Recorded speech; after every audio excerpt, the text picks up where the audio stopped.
Madam President, India is compelled to note that the delegate of Pakistan has yet again resorted to unwarranted remarks on the Indian Union territory of Jammu and Kashmir. Such repeated references neither validate their illegal claims nor justify their state-sponsored cross-border terrorism. Jammu and Kashmir was, is, and will always be an integral part of India. Pakistan continues to illegally occupy the territory of Jammu and Kashmir, which it must vacate. We would advise Pakistan not to try to divert the attention of this forum to drive their parochial and divisive agenda. India will refrain from exercising a more elaborate right of reply. And I now give the floor to the representative of India. Thank you, Madam President, for giving me the floor. I also wish to thank the Danish Presidency for bringing focus to UN peace operations through today's discussions. We gather today at a pivotal moment for UN peacekeeping, an institution that has served as a beacon of hope and stability, and hence it is imperative that we reflect on the lessons of our past and adapt our strategies to meet the challenges of the present and future. At the same time, it's important to underline that any re-evaluation and remodeling of the peacekeeping infrastructure must be rooted in consensus. In this context, I'd like to emphasize on the following key elements. First, UN peacekeepers today have to contend with the presence of non-state actors, armed groups, terrorists, as well as transnational criminal networks. Technological advancements have created new challenges in the form of misinformation, disinformation, and malinformation, and hate speech, new age weapons, including drones, IEDs, etc.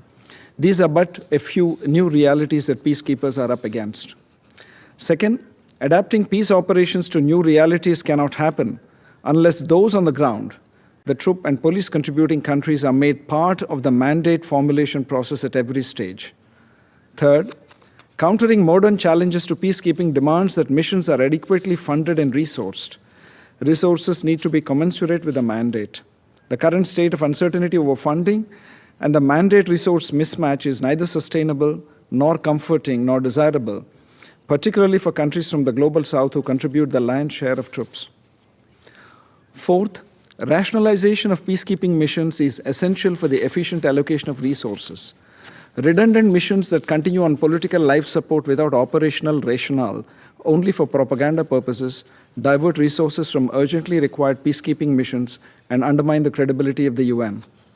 Fifth, with respect to peace building by peace operations, Madam President, national ownership should remain the core principle in all peace building initiatives and activities. We encourage greater coherence and coordination between resident coordinators and the UN entities to support the national peacebuilding priorities of host states by peace operations, including during the mission transition. Further, we strongly support the WPS and the YPS agenda and greater engagement of the Peacebuilding Commission with international financial institutions to provide financing for peacebuilding activities. Sixth, adapting peace operations to new realities also involves enhancing the critical role of women peacekeepers, both qualitatively and quantitatively. I'm pleased to share that in February this year, India organized the first ever conference for women peacekeepers from the Global South, bringing together representatives from 35 troop and police contributing countries to deliberate on this key issue. It is no longer a question of whether women can do peacekeeping. Rather, it is about whether peacekeeping can do without women. Seventh, peacekeeping is not a zero-risk effort. Safety and security of peacekeepers must remain paramount. In an era marked by complex conflicts and asymmetric threats, we must ensure that those who risk their lives for peace are adequately protected and that perpetrators of crimes against peacekeepers are brought to justice. Eighth, troop and police contributing countries need to focus on enhancing the capabilities of their personnel to address emerging challenges in order to operate effectively in hostile environments. India is willing to curate and offer courses that address specific demands of modern peacekeeping at our Center for UN Peacekeeping, which has been training national and international peacekeepers for over 2 decades. Ninth, the use of advanced surveillance, communication, and data analytic tools should be integrated into peacekeeping operations to improve situational awareness and rapid response capabilities. India stands ready to share its expertise as a technology enabler in this regard. 10th, even as we deliberate on adapting peace operations to new realities, it's important to acknowledge that peacekeeping missions cannot exist in perpetuity. Missions need to have viable transition plans and exit strategies that ensure that peace sustains. Lastly, peacekeeping cannot be the sole solution to conflicts. Peace holds when peacekeeping operations are accompanied by political solutions. These can only emerge when there is coherence within the UN Security Council. It is thus imperative to reform the Security Council in both categories to make it more reflective and representative of current geopolitical realities.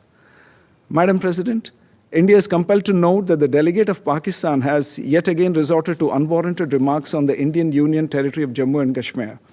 Such repeated references neither validate their illegal claims nor justify their state-sponsored cross-border terrorism. Jammu and Kashmir was, is, and will always be an integral part of India. Pakistan continues to illegally occupy the territory of Jammu and Kashmir, which it must vacate. We would advise Pakistan not to try to divert the attention of this forum to drive their parochial and divisive agenda. India will refrain from exercising a more elaborate right of reply. In conclusion, India, a nation deeply committed to the principles of multilateralism and global peace, has been a steadfast partner of the United Nations in its peacekeeping endeavors. With a history of deploying nearly 300,000 troops across more than 50 missions as of date, we pay tribute to more than 4,000 UN peacekeepers, including 182 Indian personnel, who have made the ultimate sacrifice in the service of peace, and towards that, seek the earliest completion of the memorial wall in their honor. And as we look to the future, India reaffirms its unwavering commitment to UN peacekeeping and pledges its continued support to the UN in its pursuit of international peace and security. Our vision for reform highlights the need for a more balanced, inclusive, and effective approach to UN peacekeeping for an era of limited resources, geopolitical volatility, and upheaval. Thank you, Madam President. Pakistan has asked for the floor to make a further statement. I give them the floor. Thank you, Madam President. My delegation has been compelled to take the floor to respond to the statement made by the delegation of India. No amount of obfuscation can change the legal, political, and historical reality. Jammu and Kashmir is not and has never been a so-called integral part of India.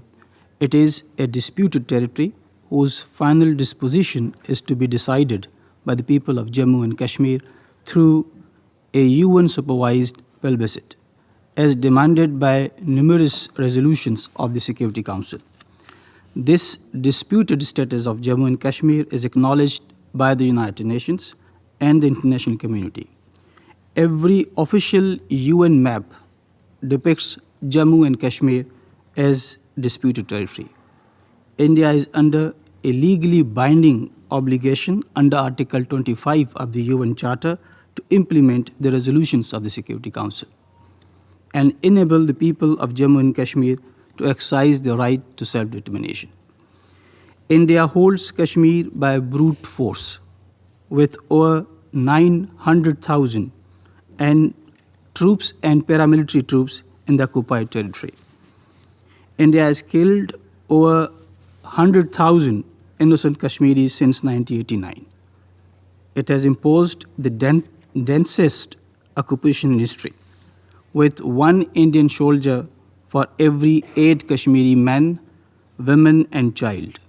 India's gross violation of human rights in the occupied Kashmir have been recorded in 2 reports of the UN High Commissioner for Human Rights and several reports of the Human Rights Council special mechanisms. Madam President, we also heard a reference regarding terrorism.